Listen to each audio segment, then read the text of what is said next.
The presenting sponsor of Moon Tower Soccer is FVF Law. To find out what makes FVF a different kind of injury law firm, you can visit fvf.law. Hello, friends, and thanks for listening to Moon Tower Soccer. This week, we're going to talk about the off-season schedule and speculate on a little bit of Austin FC business. My name's Landon Cottam, and I'm joined, as always, by Mr. Jeremiah Bentley. Hey, everybody, I'm Jeremiah Bentley. And Landon, this week, I would like to talk about Brad Stuver, which is probably a great topic every week. Do you agree? Yeah, we should just talk about him every week at the beginning of the show. Should be, Stuver Tower Soccer, I think. Is maybe we should go for. So, I want to say I've been to, I'm a guy that goes to events. And you should maybe tell people why, because I think maybe people see you at some of these things and think it's because of the podcast, and that's by no means the case most of the time. I love that somebody would think that our podcast celebrity allows us access to events and galas all over town, but no, it's kind of my job, and running marketing and community affairs and insurance companies to go to a lot of things.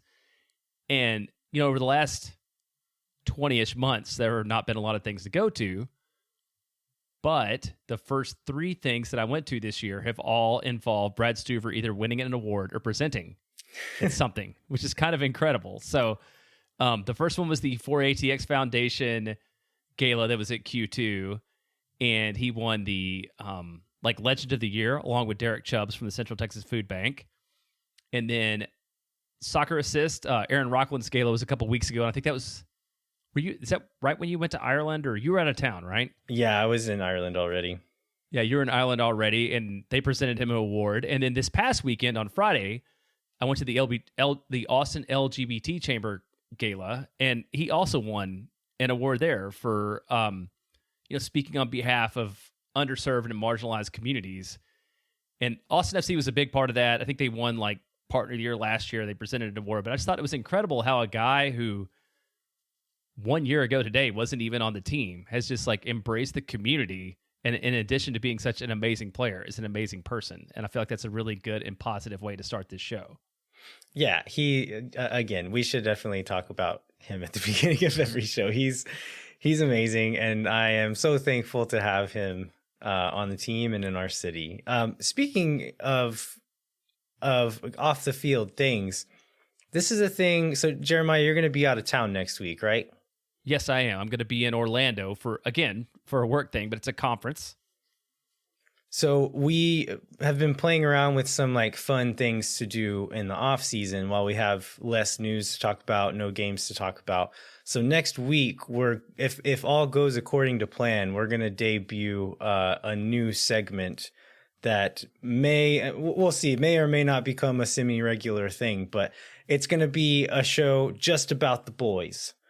We're only going to talk about the boys, and we're going to have some special guests on here. We'll be posting some more details on social media as we get closer to it, but we're going to have, we're usually a pretty analytical show. We kind of like to break things down, and a more analysis-based show. Next week, at least half of the show is going to be not that. It's going to be more of a Mary Booth Kill type of show. So if you're into that, definitely tune in next week, and we're going to have some fun stuff for you. Do you have a working title for this show yet, or is that something that we're going to save? Do we want to say it? I'm fine either way. I don't know. How do you feel about that? I feel like you should. I feel like that would be a really good setup for it. Yeah, we'll go ahead and say it. It's going to be called Swoon Tower Soccer. And this is all credit goes to Steph Crognola, who's going to be involved in this show, along with Mike Ellison. And so we did a little brainstorming session yesterday, and I'm very excited about it. Jeremiah actually doesn't know much about this yet. So I don't, but I love the title so much. I'm in. After we get done recording, I'll fill you in, Jeremiah. That sounds great. All right, let's jump into Austin FC news. So last week, the day after we recorded the last episode, Austin FC ended up announcing some of their off-season moves. So there's a list of players whose contracts were up, and there was a few who they had options on and they could renew. Some of them, they were just over, and some we didn't really know they were up because they weren't free agents. They didn't meet the free agent criteria, which we'll get into a little bit later as well. But the three people who had options available that Austin FC did end up picking up were Alex Ring, Freddie Kleeman, and Will Pulisic. So before we move on to the options that got declined, let's talk about these guys for a second. So with Alex Ring, did you think there was any chance that they weren't going to pick up Alex Ring's option? No, that's an absolute no-brainer for them to pick that option up. Yeah, absolutely. I completely agree. The next one may be a little more surprising, Freddie Kleeman. Were you surprised to see him still on the team? I'm a little bit just, Josh Wolf did not seem to trust him on the field. But so I don't know how these decisions are made. I don't know if it's that Claudio sees more in Freddie's future than Josh, or Josh thinks an offseason will allow him to develop. But yeah, I was definitely given the ways that we worked hard not to put Freddie Kleeman on the field this year, including stuff like playing Nick Lima at center back. I was surprised by that pickup. How about you? Yeah, I think an important thing to remember with Kleeman is that he was supposed to be on loan for most of last season, and due to injuries ended up not being on loan and having to be at the team just because we didn't have enough players, essentially. I think essentially this just means they believe in the future of Freddie Kleeman, even if they don't necessarily believe in the present of Freddie Kleeman, that they do think he's going to turn into a real player and that he's worth keeping around. The next one, Will Pulisic. So this one was I'm not necessarily surprised they kept him around because he's going to be on a minimum contract. He's to the supplemental roster? Yeah, so he's on the supplemental roster, so he's not taking up senior roster spot, not costing a lot of money. We also still have Andrew Tarbell on the team. And so I guess, I don't know, do we think that, so to skip ahead a little bit, Brady Scott his option was declined. And so how are you looking at the goalkeeper landscape right now? Do you think Stuver, Pulisic, and Tarbell are going to be the guys? Do you think we try to move Tarbell because he's kind of an expensive backup at this point? How are you seeing this right now? Well, I agree that he's an expensive backup, and I agree that I don't see that Pulisic is like a viable option. I don't believe that Pulisic is a viable option to be the second keeper. So I feel like either we're going to sign another veteran or we're going to keep Tarbell. But none of us see Pulisic every day, right? But the club must have seen enough of him to think that there's some promise there, at least as a third keeper, in order to choose him over Brady Scott, which is effectively what they did. Right. Yeah. I think I've always kind of thought of Will Pulisic as just a guy to fill a spot. But maybe what you just said is exactly right, that they kind of do see him as a prospect, or maybe he is just a guy to fill a spot because he's cheaper than Brady Scott is as far as salary goes. So that'll be an interesting one to watch to see if Tarbell actually ends up on the 2022 roster. So let's move into the options that they declined for players. So two of them were just loans. So Sebastian Berhalter and Manny Perez were on loan. Berhalter is getting sent back to Columbus. Perez is getting sent back to Portland. I'm not sure if Perez has a spot on the Portland team. He may end up playing for their second team. Berhalter, though, how do you feel about that one? I feel like Swoon Tower is probably very disappointed in Berhalter going back. I was not that impressed with what I'd seen out of him, and feel like that we can replace him relatively easily with somebody else. Yeah, a little bit torn at certain points in the season, but for the last few performances we saw out of little Sebastian, I'm not all that surprised that we're going to send him back, especially given the fact I don't know how much the transfer fee would have been, how much we would have had to give up to keep him around, but we could definitely probably get someone for free, like no transfer fee whatsoever, that can do what little Sebastian did for us this year, if not more than that. So yeah, I agree. I think it's probably the right call. Okay, let's get into some of the more surprising ones. So the contract options that were declined were Jared Stroud, Ben Sweat, Kakuta Mane, Brady Scott, Aiden Stanley, and Aaron Schoenfeld. So Stanley, Schoenfeld, Not super surprising. Brady Scott, we were a little surprised by that one because he was an expansion draft pick. We now have one player left from the expansion draft, which is Danny Houston. Which some people probably are not very excited about, right? In terms of who we have left. Yeah.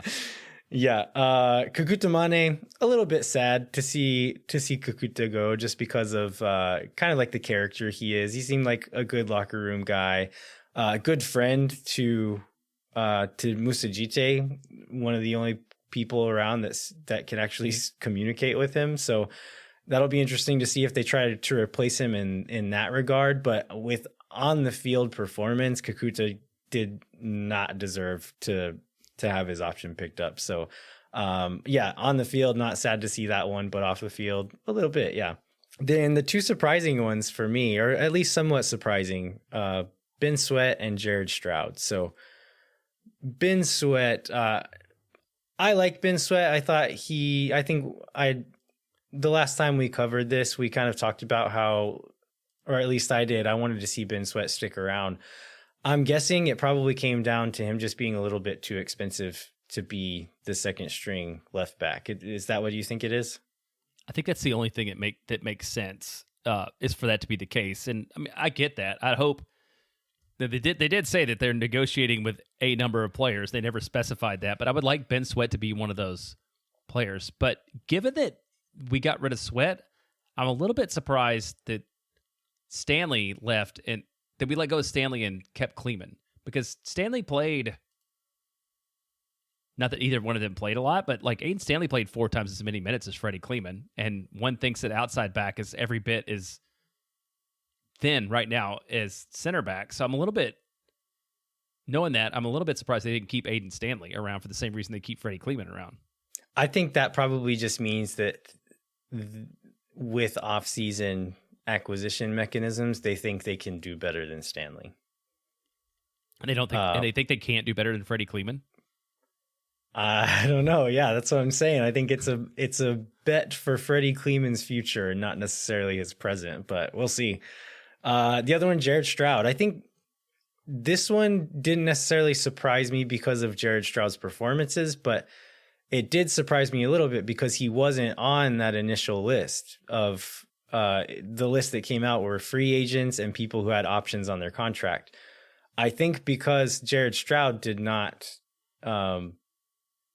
meet the requirements for free agency, he wasn't on that list. And so that's why we didn't necessarily know about it. But come to find out, he was on an option year, and Austin FC did not pick that up. So how do you feel about this one? Are you upset to see Stroud go, or are you okay with it? I mean, I love Jared Stroud's work rate. I love what he did. And he seemed like one of the bright spots out of the expansion draft. But if you really like dig into any numbers, I mean, he wasn't really all that good, other than being like young and fast and handsome. Yeah, I agree. I was actually a little bit relieved to see Jared Stroud go. He had a few really bright, memorable moments for the team, like a few assists early on, assists in a goal later on in the season. But in between those moments, there wasn't a lot to be very excited about. And I don't think it was, I don't know that there were a ton of like other circumstances causing that. I think we saw who Jared Stroud is as a player, and I don't think it's good enough to make a difference on a high performing team. So I wasn't super sad to see him go as a performance standpoint. So he did get a lot of minutes there at the end of the season. Do you think that was somewhat of an audition for him? Was he playing for his job at that point? I mean, he might have been, and I guess it's too bad for him that it didn't work out. I mean, I think there's a little bit of that, and a little bit of just didn't have a lot of their options either, right? Because Rodney was either hurt or terrible or whatever, which I think is probably the most player to Stroud. So I don't know. Do you feel like that's the case? Is that why we saw him? You think he was playing for a gig?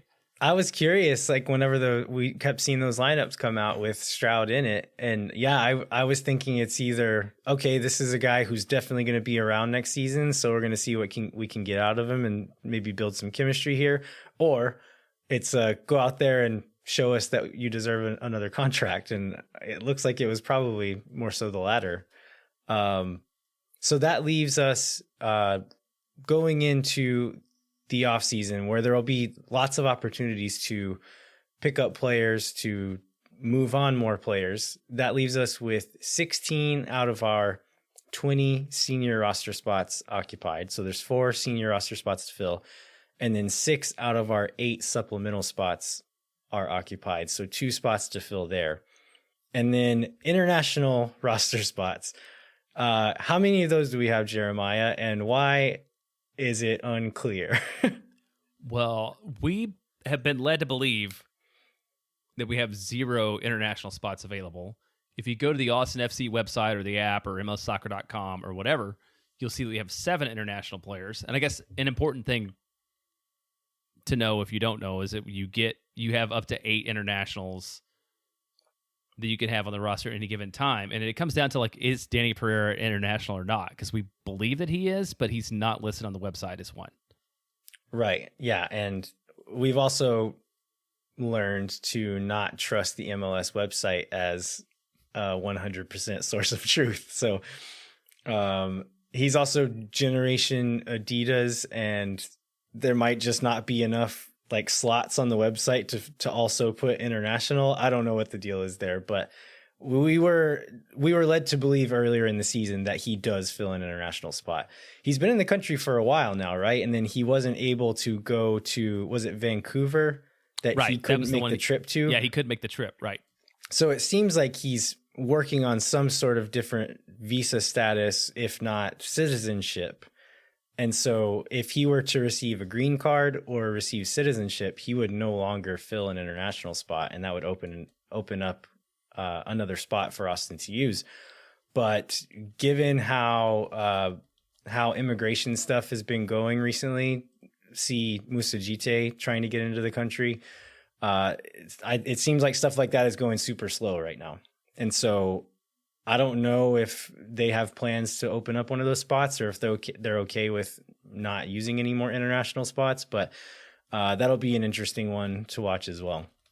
Yeah, it's one of the weird things about how sort of the world and the pace of government just plays into MLS, and how MLS is probably not that important, like in the sort of the grand scheme of things. Because I mean, Joseph Martinez was in the country for like a year and got his green card with Atlanta in 2018, and then that freed up an international slot. Now we've got, I mean, it took Moussa GT that long to get onto the field, so it's just all these things that are going on have sort of a downstream effect on soccer in a way that's very important to us, but probably not that important in the grand scheme. Yeah. All right, let's move on to talking about MLS Next Pro. So MLS Next Pro is a new league that the intended goal is to kind of bridge the gap between MLS Next, which is the academy development, like the academy system, the youth system. Its intention is to bridge the gap between MLS Next and MLS. So in the current setup, there's a lot of players who aren't quite ready for the first team, but need to be getting minutes. So think about Freddie Kleeman going on loan, ended up having to come back, but went out on loan. Brady Scott went out on loan. MLS has to use USL, a completely separate league, a separate entity, to develop these kinds of players. What MLS Next Pro is intending to do is to create an in-between league. So it'll be kind of a secondary professional league where these players can go play, get minutes, and hopefully use it as a stepping stone into MLS or even into other leagues. But it's a place for MLS teams to put players that aren't quite ready for the big show, but are too old for the development academies, and a place to play them without having to send them off to another league, essentially. So this is going to start in March of 22. 21 MLS teams are going to start then. Then 8 more teams are going to start in 2023, including Austin FC, which was not entirely clear to begin with because they weren't included in several of the league press releases. I think that's been corrected in some of the sources, but not all of them. But Austin FC actually put out their own release saying that they would be involved in the 2023 season of Next Pro. So, I guess what other questions do we need to answer about what Next Pro is? I mean, I think the biggest thing is like, what's the difference between Next Pro and what does it mean for the USL? I think is my biggest question about it. Yeah, so I was digging around on Twitter and kind of asking some people, like USL people, essentially, what they think about this. Like, does this diminish USL's importance in the soccer landscape, or does it allow them to kind of become their own thing? And it seems like most of the informed USL opinions that I read seem to think it's maybe a little bit of both, but more so the latter. That USL has made some recent announcements that they're thinking about switching to the European schedule, so breaking from MLS's schedule. They're planning on moving to a pro-rel system within USL. If MLS teams were in that, then they probably wouldn't be able to do that as easily, or maybe not at all. And so I think it probably does free up USL to kind of do some things differently that they've seemed a little bit beholden to do things somewhat the same as MLS to kind of stick in the system, because they benefited from that system a little bit by getting players on loan or things like that. But I think it really will kind of help USL in the long run to become their own entity and kind of do their own thing. I think it will also take some talented players out of the USL system. So I think it'll hurt them in that regard. But I'm hoping it will kind of give them some freedom to do some cool stuff and help American soccer be better in the long run. Yeah, well, one of the parts of this, there are, I think, 7 or 8 USL clubs that are directly owned by MLS teams, and some of them, like New York Red Bulls, Sporting KC, Atlanta United, all sort of play under like Sporting KC too, and then some of them have different names, but they're owned by it. So, I mean, what is the future for those? Is that those clubs become part of MLS Next Pro, correct? Yeah, I think there was some, because they announced that there would be some type of league a while back, like several months ago. We knew some type of league was coming, but we didn't know what it was going to look like. We didn't know what kind of players would be able to play in it. But it looks like now all MLS teams that have a team in USL are going to move over to Next Pro. And the only team that wasn't listed in starting in 22 or 23 was Montreal. I don't know if that was an oversight as well, or if they're just going to not field a team in this competition. Neither would surprise me, but it looks like all MLS teams in the next couple of years, minus Montreal, are going to have a Next Pro team playing by 2023. So is the other 2 Canadian teams were on that list? I believe so. I'd have to double check, but I'm pretty sure they were. Yeah, that makes sense. So so there's an Athletic article by Jeff Ruder, who interviewed the new commissioner of the club that talked about kind of what the vision was. Yeah, the commissioner of the club, title is the president. So president of MLS Next Pro, Charles Alchek, and he was told Jeff Ruder that they're going to view this league as kind of a space to try new rules and concepts on and off the field. So I think a way to kind of visualize what that is that MLS has actually done this some with like new ways to use VAR, concussion protocols, substitution rules, things like that. MLS has kind of tried some of that stuff out for FIFA that then got moved on to the international stage. I think their idea is to kind of use MLS Next Pro to do some of that stuff, so it's not as disruptive in a top tier league, and then you can move it up to MLS or maybe to the rest of the world if it ends up working out. But they kind of see it that way. And I think another thing that came through in this Jeff Ritter article is the difference between this league and a reserve league. So MLS actually had a reserve league up until 2014. And this is what a lot of international clubs have as well, where it's essentially like a U23 team. And they explicitly said that's not what this is going to be. They'll actually be able to sign any age of players. So they can field a team of 35-year-olds if they wanted to. And so I think that's where it's going to be a little bit different as far as what the teams look like. But again, the plan is to have a competitive place for young players to get minutes. I think that's going to be the main purpose of this all. So to the testing new ideas thing, do you think they'll bring back the 90s style shootout to see if that works? No, he actually 35-yard.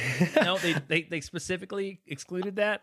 I would not that rule specifically, but he did say like we're not going to do anything gimmicky. It's going to be like things that like they would essentially be like working with FIFA on things that like, hey, we're kind of kicking this around that we might implement worldwide.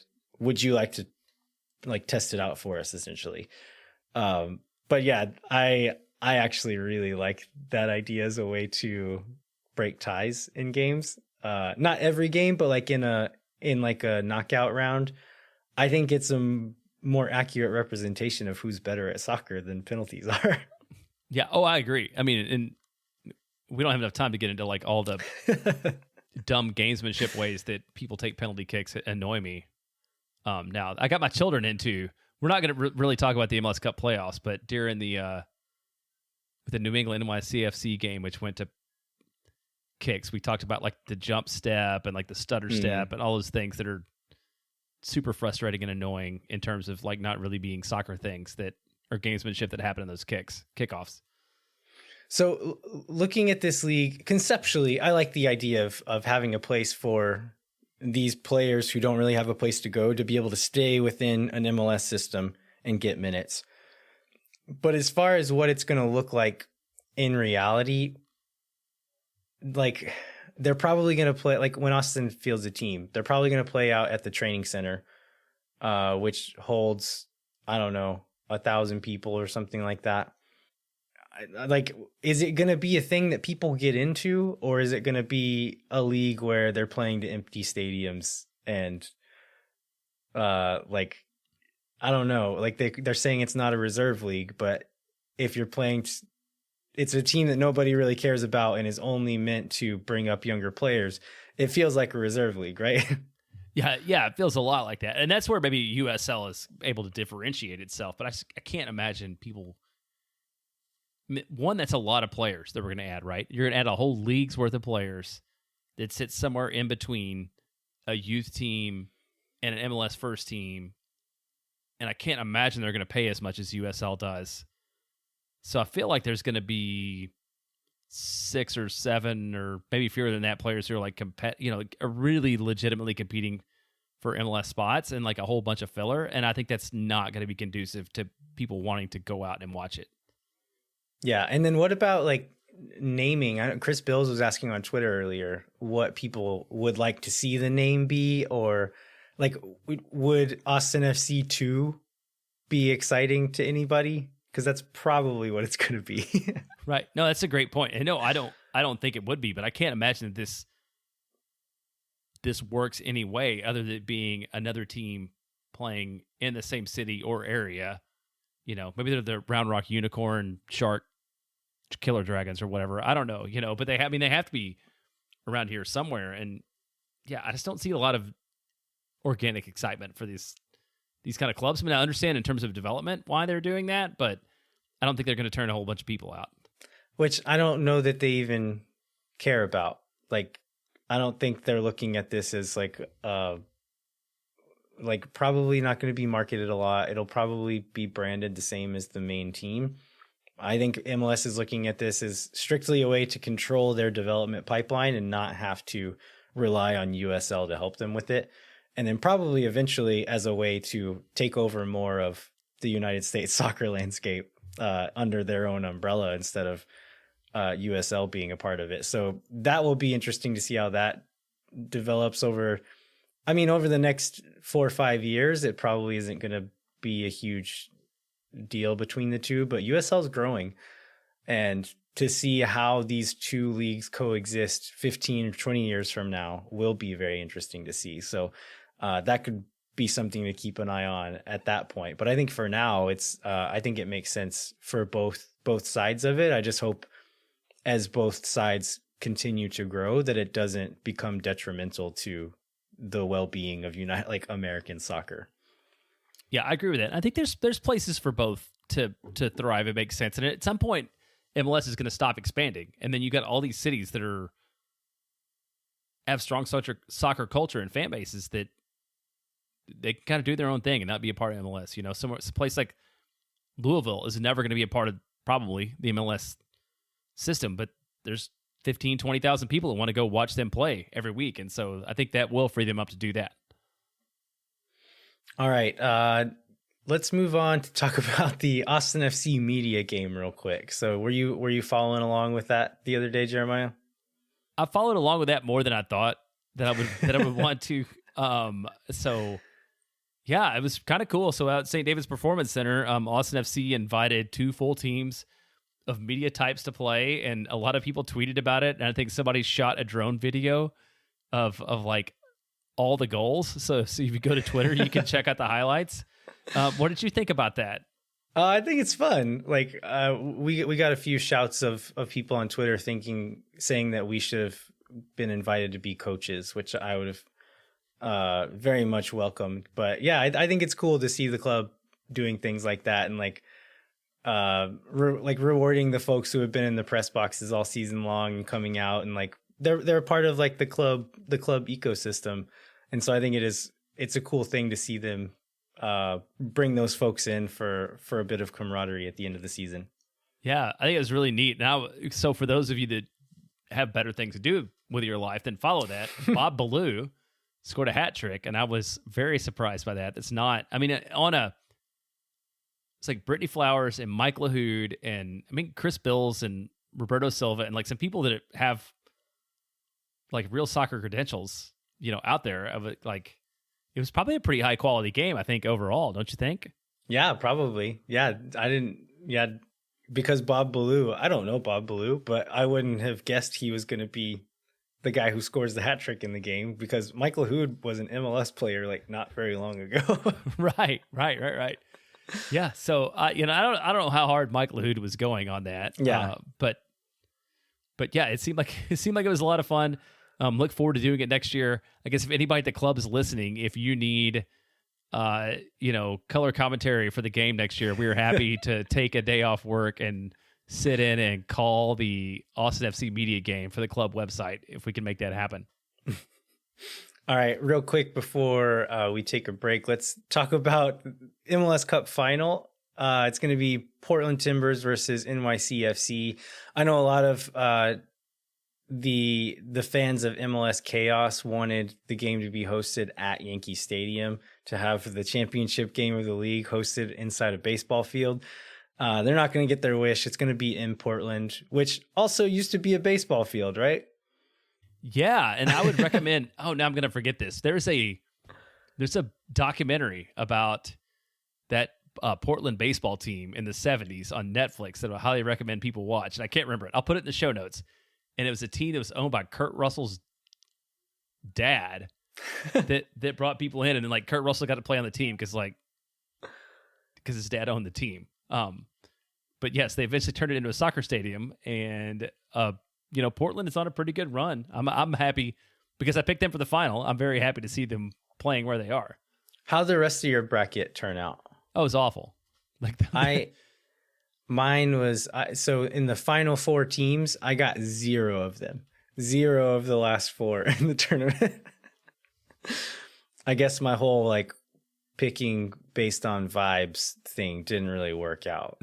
That did not. Yeah, Nashville did. And then, the thing that I said was I picked New England this year because they were the Supporters Shield winners to win the East. I picked Philadelphia last year because they were Supporters Shield winners to win the East. And so I think what I've learned is never pick the Supporters Shield. Well, what in the year before LAFC was in it, Well, LAFC was Supporter Shield winner, and they didn't win it either. So don't do that again. And the movie I was referring to is called The Battered Bastards of Baseball, which All is right. about the Portland Mavericks, and I would highly recommend it. All right, cool.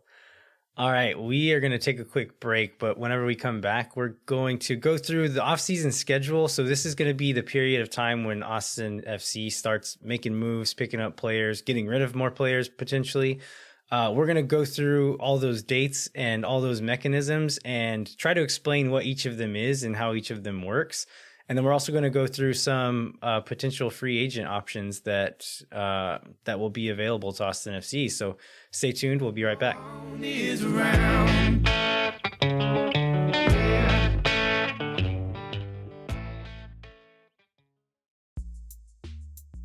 Moon Tower Soccer is brought to you by our friends at FVF Law, the official injury lawyers of Austin FC. FVF is a different kind of personal injury law firm dedicated to community, transparency, and client education. You can go to fvf.law to find out what makes FVF a different kind of injury law firm and why understanding your legal options can dramatically change the outcome of a case. Once again, that's fvf.law.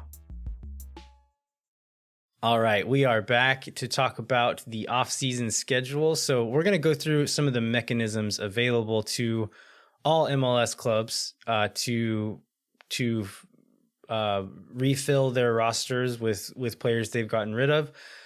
So the off-season schedule is going to go essentially from like December 12th to December 23rd is going to be a pretty busy period. So I think one thing that's important to understand is the different ways that you can be a quote unquote free agent. So in other American sports, if your contract's over, then you're a free agent. You can go to whatever team you want. That's not necessarily the case in MLS. So to be a true free agent, you have to be 24 years old or older and have played in the league for 4 years or more.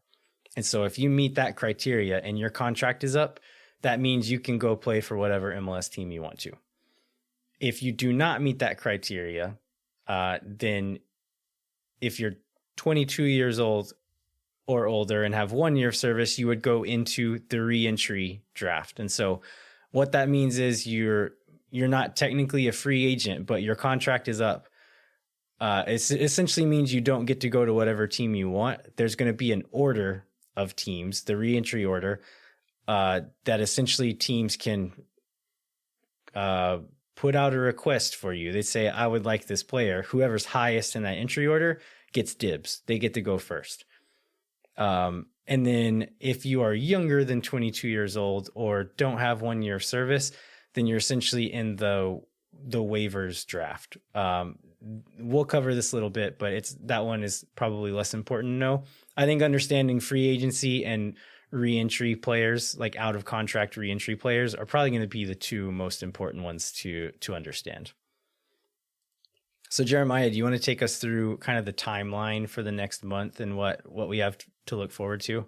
Yeah, we'll do that. And then we'll talk a little bit, just for context, on sort of what happened last year in terms of Austin FC. It's going to be fresh in everybody's minds, and maybe will help people understand kind of where we can expect us to pick players up during the offseason. So, right now we're in the period where people announce their options, the players who will and won't have their options exercised, and that'll go through December 12th, which is through the MLS Cup. That's where the Austin's list came out from last week, and we've started to see lists from other teams. When we talk about free agency, that's where we will know who the free agents are available.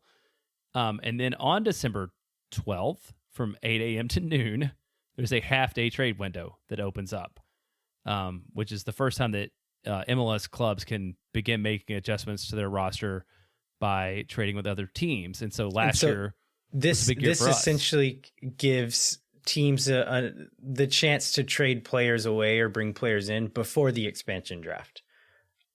That's kind of the main purpose of this half-day window, right? Right. So there's players that are on rosters. They may be people that, because we haven't seen the expansion draft protection list yet. So they may be players who were going to be protected, or maybe weren't players who are going to be protected. And that allows like clubs to I assume, sort their rosters out and sort of make final decisions who they want to keep or who they want to let go based upon this half-day window. And it was a big year for Austin last year. So we got Nick Lima, John Gallagher, Julio Cascante, Ben Sweat, and Ulysses Segura all during the course of a half day. So they were our first, what would they be? They would be our third through seventh players on the roster, I think, at that point. Yeah, that sounds we had right. it before that sounded. And in all those cases, we acquired them through various amounts of GAM. So I think that's something we could see again this year. Do you feel like that we'll see some of those moves? Yeah, maybe not as many because expansion teams get a little bit of extra allocation money to spend, and we had a lot more spots to fill. And so I think there's a good chance we'll see one or two moves for Austin, either incoming or outgoing during that half-day trade window. But I don't know that we're going to see 5 again like we did last year. Yeah, five does seem like a lot. I remember that was so Anthony Precourt was tweeting a lot of smoke, if I remember right, that morning, and everybody was excited. I think you and Wellhouse and I probably had a text chain going that was kind of nuts during that morning. So that's on December 12th. Then on December 13th at noon, that's when the full list of free agents are made available. And that's important because that's also when the teams announce who's going to be open for the expansion draft. So a lot of people will ask us who may stay, who may go, who do we think free agent targets are. And we don't really know all that. We're going to speculate on it because you've done some work on the list. We don't really know that until December 13th at noon. Yeah, and with the expansion draft, it goes so quickly. They announce it the day before, and then the expansion draft happens the next day. And so, again, like trying to do the speculation in between those two times is a little bit pointless, and I think we learned that a little bit last year. An expansion draft, the expansion draft lasts like 25 minutes too, right? Yeah. This is another important thing to remember also. All right, so what's next in the timeline here, Jeremiah? So the expansion draft is set on the 14th. Charlotte will take up to 5 players from the eligible player list.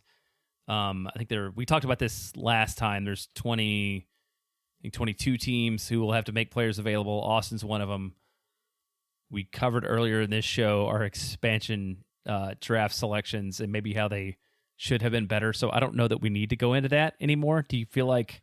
Austin's expansion draft was very bad, and Charlotte would have to do some work to do worse than what we did. So, can you name all 5 of them? Yeah, I think I can. Okay, Jared Stroud, Brady Scott,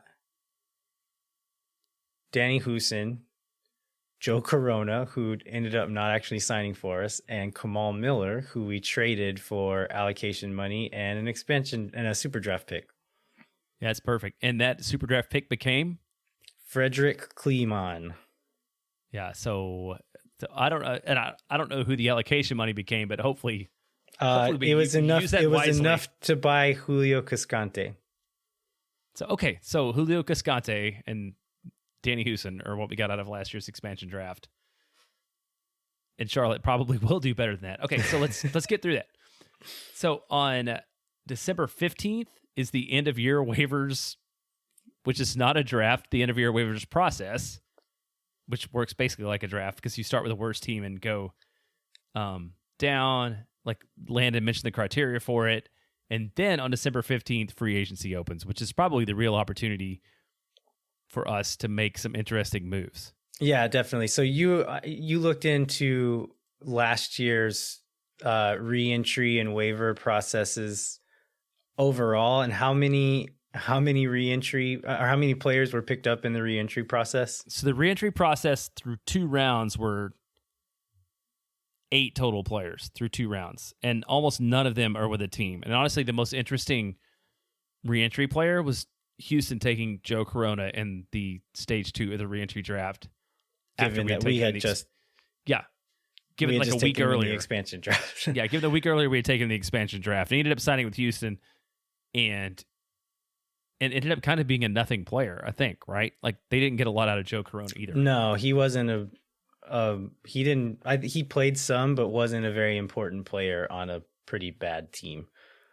So re-entry stuff is going to be December 17th and December 23rd. I think we can kind of leave it at that. I don't know that we need to go further into that, but free agency, that's where Austin FC has the best chance of actually picking up some players. And like Jeremiah said, that's going to be December 15th at 1 p.m. Eastern. Is that right, Jeremiah? Right. That's when free agency opens, is that day. And let's talk about why free agency is where we probably stand the best chance of adding players, because we've seen some random Mexican international guy here becomes available and everybody thinks it's somebody we should sign. So let's talk about how designated players work and the U22 initiative works, and why we probably shouldn't expect to see a lot of action sort of out of that part of the roster build. Yeah, so I think we've gone over this on the show a few times, but I think now that we're kind of in this moment, it might make a little bit more sense. So Austin FC currently has 3 designated players. We've got in order of salaries, highest to lowest. Sebastian We're not going boof. We're not going boof, marry, kill. Not again. Okay. Sebastian Driussi, Cecilio Dominguez, and Tomas Pochettino.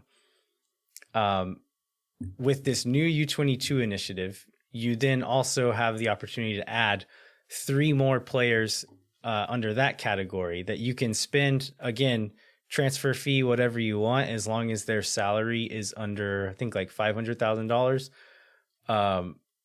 And so that essentially gives you some more lottery tickets on spending money on some young players who might become very good players one day. So, and for us, those are Moussa Djite, Rodney Redes, and Jean Kolmanich. So if you use up all 3 of those U22 spots, that means your third DP has to make less than essentially $1.6 million. Tomas Pochettino is well below that. But because we have all 3 of those U22 spots filled, that means we cannot, if we buy down Pochettino, it doesn't, like, we can't fill that spot with just anybody we want. And so you see there's the whole Vincent Janssen rumor has come back again. It doesn't make sense, right? Because Vincent Janssen is going to want, he's going to want more money than $1.6 million. And we probably have to pay a transfer fee for him, which would up that salary budget charge even more. And that counts into what counts as a designated player or not. So the only way Vincent Janssen is coming here is if he takes a huge pay cut, or if we sell Driussi or Dominguez. I don't think any of those things are going to happen. And so if you see any of these huge names attached to Austin FC, it's probably BS, right? Yeah. I mean, we could buy down Pochettino and replace him with like somebody who costs about as much as Tomas Pochettino. Right. That's really where it sits. And from what we understand, the person can't necessarily be international unless we also ship an international out. So there's like a lot of restrictions on what we're able to do, and that's where free agency and trades are really where we're going to be able to build the roster. So that's the setup for, like, and I will give all the credit to Landon in the world for Landon's list of interesting free agents. Yeah, so I was going through the list of players who look like they're going to be available. Again, like Jeremiah said before, up until like the 15th, like, these guys could re-sign with their club. And so they do have the chance to re-sign with their current club, or at least be negotiating with their current club. So some of these guys may end up not being available. But I just went through and looked at some of the names that I thought, A, were interesting, and B, might fit into needs both positionally and skills-wise, and then also salary-wise, that could fit into Austin FC's roster. So a few off the top here. Jordi Delem from Seattle is a defensive midfielder. He's still just 28. He was only making $194,000. He's coming off of an ACL injury, so didn't play. I don't know if he played at all this season. So if they are looking for a kind of a affordable defensive midfielder option, he could be good. Stephen Cleveland, also from Seattle, he ended up starting for them several games. That's if we actually end up having a goalkeeper spot open. So I could see that But being that's only if Tarbell goes out, basically, right? right. Essentially, it would be a cheaper backup goalkeeper that would be good if you needed to play him. So, another one, Ethan Finley, that I think Chris Bills mentioned in our Twitter Spaces that we did last week. He has history with Wolf. He played in Columbus for 6 years, part of which Josh Wolf was the assistant coach there. A decently productive right wing, not amazingly productive, but kind of one of more of those like glue guys in a team. But he was on $450,000 last year, so he'd need to take a pretty big pay cut. I was looking at him just to go back. I mean, his last strong season was 2015 when he scored 12 goals and 13 assists for Columbus, and then like since 2015, the most he scored 7 in 2019 for Minnesota. This year he had 30 appearances. He's not all that productive. 3 goals, 2 assists is all it was. So $450,000 for that is probably not worth it. Jan Gregus from Minnesota is also, they didn't pick up his contract, but he was a designated player on $1 million, and he does not meet the free agency requirements. So my guess with Gregus, even though I do like him and I think he's a good player, my guess is he leaves the league and goes back over to Europe, so he can actually choose who he wants to play for and still make good money. So these last few names, another one that's also not a free agent, Ayo Akinola. So promising young striker, was playing for Toronto. He ended up getting hurt at the beginning of the season, was out with a knee injury all year. 21 years old. He was only making $157,000 for a 21-year-old striker prospect. That's extremely cheap. The word on the street is that he is probably still negotiating with Toronto. Like they're probably going to try to bring him back. But if he doesn't end up coming back, he may end up being in the re-entry process, which we have the 5th pick. We're like 5th in that order. And so if he comes through, he might be available. The last two, I have 3 more. Uri Rosell, who's a defensive midfielder for Orlando. He's someone who I really wanted Austin to take in the expansion draft. And this was before we bought Alex Ring, right? I don't think we had gotten Alex Ring at this point, but he's 29 years old. Was on $475,000, which I think is probably too expensive unless you're planning on him to come in and be the number 6 and Alex Ring to like consistently play as an 8. And then also he's still in negotiations with Orlando, so again, may not be available. Francisco Calvo from Chicago is an interesting one. So a Costa Rican center back. He's 29 years old. I think I don't know if he's currently still playing with Costa Rica, but has played with them recently and like has been good for them. He hasn't been great for Chicago. And so I mean, it's Chicago. And there's lots of people who haven't been great for Chicago. So there's like maybe some system question in that too. Yeah, maybe. So $900,000, I would not mind paying a center back that much money if we knew he was to come in and like be the guy and run that defense. The fact that Calvo has underperformed for the last couple of years gives me a little bit of pause for him to be that guy. But there are also some rumors that he might be going back to Costa Rica. So again, maybe not available, but an interesting name to look at. I think my favorite one on this list is Sean Davis from Red Bulls. So he is a central midfielder, has played some 6 and some 8. He's 28 years old. He's on $402,000, but is in his prime and just kind of had like a career season this year. It's been really good this year. And so he would probably want more money than that. But if he was coming in to be a day in, day out starter, that's not bad. I'm okay with that if we end up paying a little bit more than that. He's pretty solid defensively and probably attack wise has a bit more range than Alex Ring does. So probably a better attacker than Ring, a slightly worse defender than Ring. but he could play ahead of Ring as kind of that box to box 8. And then for Red Bull, he's actually played quite a bit of like a playmaking 6, kind of like what Wolf tried with Danny Pereira several times. And so he could step into that role and be really good there as well. So he is also still in negotiations with the Red Bulls, so may not be available. And again, I don't know if Austin is even looking at midfielders. Do you think they would take a guy that's like that big of a profile as a 6 or an 8, or do you think we have those spots filled? If it was, I think there's still a gap there. I mean, I feel like we're still short. But do you think they would fill it with more of a? I don't think we're spending that much money on it. I mean, I think we have to go. The Jordy Delim profile is maybe more realistic. Yeah, I mean, with a guy like Sean Davis, you're effectively giving up on Pochettino, right? I mean, like earn your spot, buddy. Like, no, I get that, but that's a lot of money to spend. I mean, given like where we have places where we don't really have anybody competing to earn the spot, like for example, center back. I mean, we know that's like 100% a definite need there. Like, it seems like a luxury of a thing to have to spend a lot of money on to me. How about you? Yeah, no, I agree. I think if we did something like that, went that big on a midfielder, it would need to be requisite upon the fact that we're also going that big on a center back.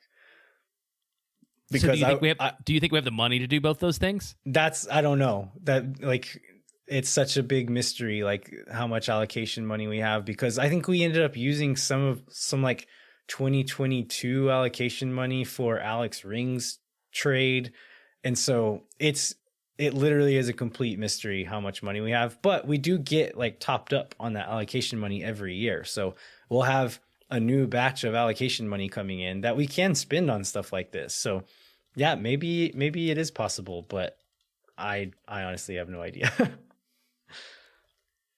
Yeah. So, okay. So the one, back to center back. So Calvo's the one that you highlighted. Do you see other first choice options? I mean, where do you where do you see that coming from? In free agency, I was digging through, and of the available options of either free agents or people who are just out of contract and would go through re-entry, I don't think there was anybody on that list that could be like the guy. And so I think it's going to have to come through a trade or from abroad. Okay. So those are you think like a trade or something, or it's probably it's going to be the most effective way to fill that spot. Because like, I don't see a way going to the next season without filling that spot, right? No, we have to. And if we knew like what I would pay to have a list of MLS center backs who have 1 year left on their contract. Because that is the guys who we should be looking at, but we don't know who those guys are. And I let myself get really excited the other day about what is his name? Aaron Long or somebody else? No, somebody else. I don't know. We talked about anybody else in this show. Justin Glad. Glad for RSL. Yep. So Justin Glad's I think he's 24. He's not on huge money, and he was a kind of a rising star in national team discussions when he was younger, and that's kind of fallen off. But he's the kind of guy that I would love to go after. That would be like an Alex Ring level transfer at that point. But I looked into it more, and he actually renewed his contract in January. So he would probably be way too expensive for us to get if they were even willing to let him go. But yeah, if we could get a list of center backs with 1 year left on their contract, that's going to be where our guy comes from probably, but we don't know who those guys are. Yeah. So we'll get, we'll know a lot more in 2 weeks when we do this show again, because all these, the list will be out. Re-entry draft will have happened. So we're just wildly speculating right now, but hopefully we'll be able to bring a little more insight and thought into this when the next time we record a full show. Yeah, and there can be moves made after those dates, but I think the next 3 weeks are going to be a pretty busy period. The next thing after that is going to be January 11th, which is the Super Draft, it's the college draft. So we're going to have the 5th pick in in the super draft. I don't remember who the 5th pick was in this year. It might have been Ethan Bartlow that went to Houston. Anyway, the fifth pick is kind of like the tipping point of like definitely going to be a contributor to like maybe he'll never make a roster. And so I don't know enough about the available players in this year's draft, but the 5th pick is not necessarily guaranteeing we're going to get a star. But the 5th pick the year before was Daryl Dike. So there's always that possibility. That is very unlikely. I don't want anybody to pin their hopes on that, but Daryl Dike was the 5th pick in the super draft at one point. All right. So there is hope. All right. Is there anything else we need to cover acquisition mechanism wise, Jeremiah? No, I think we've covered the offseason. I think one thing I learned from last year and what we thought was going to happen and what actually happened is that they were very different, and we shouldn't be in the projection business. All that to say, I think free agency and trades are going to be, when we've said that more than once, but those are going to be the way that we add players. So I wouldn't put a whole lot of stock in the reentry draft or waivers or even the super draft, but really that's the way we're going to build this roster. Or the international market at this point, right? Right. Yeah, because we don't have the capacity to really do a lot on the international market. Yeah. All right. Well, I think that's a good place to close it. We would like to remind you to rate, review, and subscribe wherever you get your podcasts. And then we'd like to continue the conversation into 2022. Come find us on Twitter. We're hoping to do some more of those Twitter Spaces as like breaking news comes out. I had a lot of fun talking with Chris Bills last week. Jeremiah was listening to Junior High Tubas at the time, and so I did not have as much fun listening to Junior High Tubas. I mean, there's one tuba that I'm very personally invested in. That was amazing. The other tubas were not incredible. Yeah, and I just on that, we want to talk to everybody more and sort of expand our reach. We want to do it in a way that people want to hear. So if you want more spaces, if you want more live events, if you want something else, like we'd love to know what that is. The show is really built by the people that listen to it and the fans, and we appreciate that. And we just want to meet everybody where they are. Or so if there's something that we're not doing or something we are, some other place we can be, just let us know. Yeah, absolutely. If you, like we said, if you want to continue that conversation, I'm at LViajero87 on Twitter. Jeremiah's at jbentley_ATX, and you can find us on Instagram at Moontower Soccer, and then you can always send us an email through the contact page at moontowersoccer.com. And then we'd like to encourage you to visit the Striker Texas website. Jeremiah, what can folks find on there this week? Well, there's a couple things. Chris Bills is going to be doing a series throughout the offseason, a position by position review. And the Striker Texas also has a page on the website that keeps up with incoming players, outgoing players, and will keep you up to date on the roster as it stands as of every day. All right. Sounds great. Thanks so much for listening, everybody. We will be back in 1 week with a new episode of Moon Tower Soccer. Until then, I'm Landon Cottom. I'm Jeremiah Bentley. We'll catch you next time. When no one is around.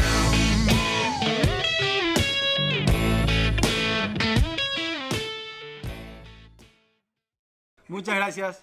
Bye bye.